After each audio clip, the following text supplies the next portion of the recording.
Doctor Ashok Kumar बखला उरांव आदिवासियों के बीच एक जाना पहचाना नाम।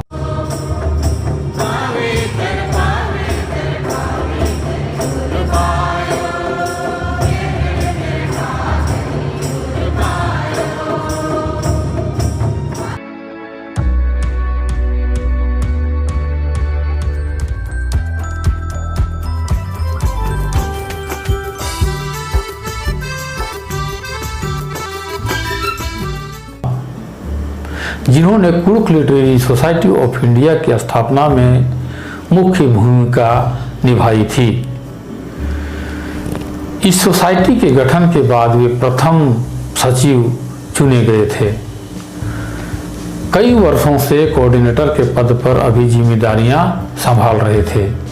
तारीख 24 अप्रैल 2021 को सुबह जब लोगों ने अपना व्हाट्सएप खोलकर एक खबर देखा तो हक्का बक्का रह गए। खबर था अशोक कुमार बखला हमारे बीच में नहीं रहे। मैं भी हतप्रभ रह गया। लोगों से कंफर्म किया तो पता चला कि खबर सही है और सुबह से मन हताश और निराश और भारी हो गया था। Kurukh literary society of India की अध्यक्षा डॉक्टर उषा रानी मिंज के अनुसार 12 अप्रैल 2021 से उनकी तबीयत बिगड़ना शुरू हो गई थी। दिल्ली में उनका इलाज चल रहा था। टेस्ट में वे कोरोना पॉजिटिव पाए गए। वे इस बीमारी से संघर्ष करते रहे, परंतु एक दिन उन्हें यह एहसास हुआ कि अब उनका समय बहुत दिन नहीं रह गया है। अतः वे अपनी पत्नी को बुलाकर उनसे कहा कि अपनी और बच्चों की देखभाल अच्छी तरह से करना। उसके बाद 23 अप्रैल 2021 को रात के समय में वे हमेशा के लिए सो गए। उनके परिवार के लोग अंतिम संस्कार उनके पैतृक गांव पंडरिया पोस्टिसा जिला गुमला में करना चाहते थे, परंतु कोरोना काल होने के कारण दिल्ली में पार्थिव शरीर को यहां लाने की परमिशन नहीं मिली। अतः कल दिनांक 24 अप्रैल 2021 को दिल्ली के एक कब्रिस्तान में ही अंतिम संस्कार कर दिया गया। दादा अपने पीछे अपनी पत्नी, एक बेटी और एक बेटा को छोड़कर चले गए।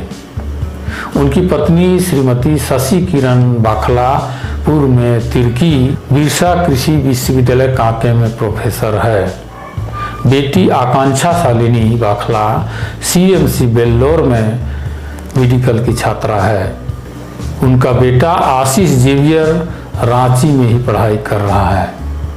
डॉक्टर अशोक हंसमुख, मिलनसार, मृदुभाषी, मेहनती, जुझारू, जीवट और कुशल व्यक्तित्व के धनी इंसान थे। डॉक्टर अशोक कुमार बखला का जन्म पंडरिया सिसाई जिला गुमला में 25 दिसंबर 1968 को हुई थी।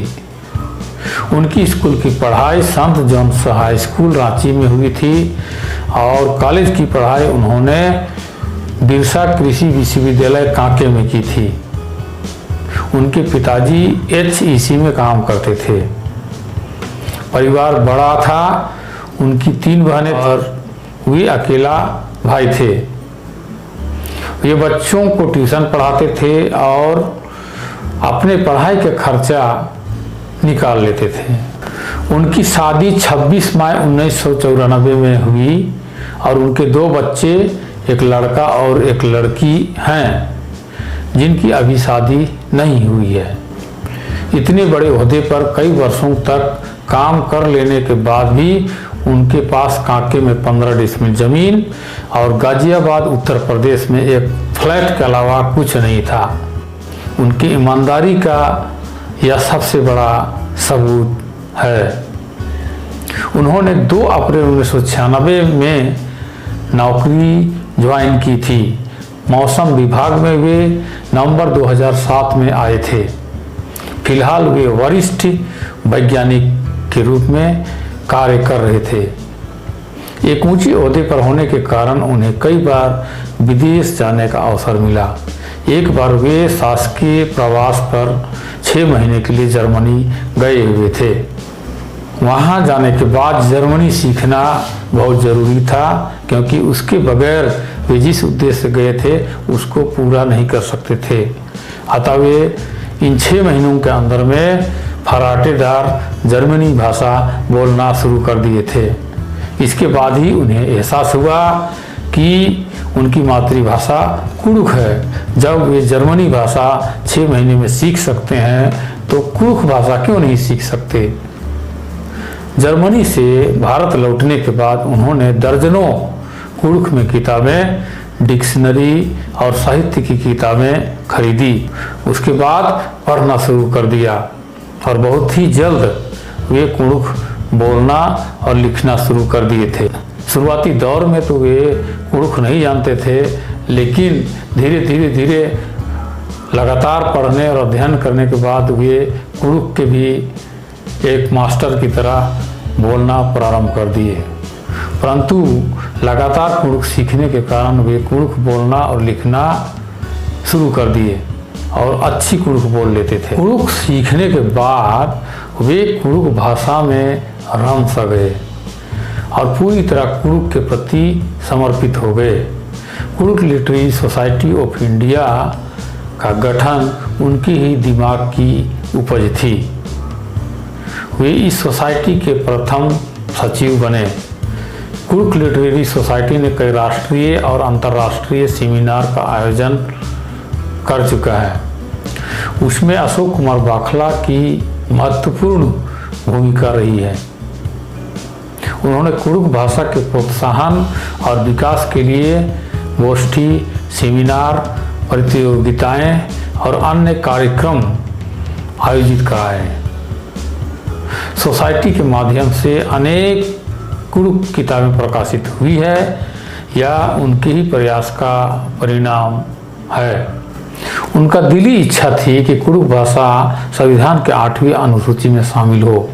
इसके लिए वे प्रयास भी करना शुरू कर दिए थे, लेकिन अफसोस वे इस काम को पूरा नहीं कर पाए और हमेशा के लिए अनंत विश्राम करने चले गए। कुड़ुख समाज उनके व्यक्तित्व, कार्यों और मार्गदर्शन को कभी नहीं भूल पाएगा। उनके चले जाने से कुड़ुख भाषा और कुड़ुख समाज को जो नुकसान हुआ है उसकी भरपाई करना बहुत मुश्किल है। ईश्वर उनकी आत्मा को शांति दे और उन्हें उत्तम स्थान प्रदान करे। जय धर्मेश।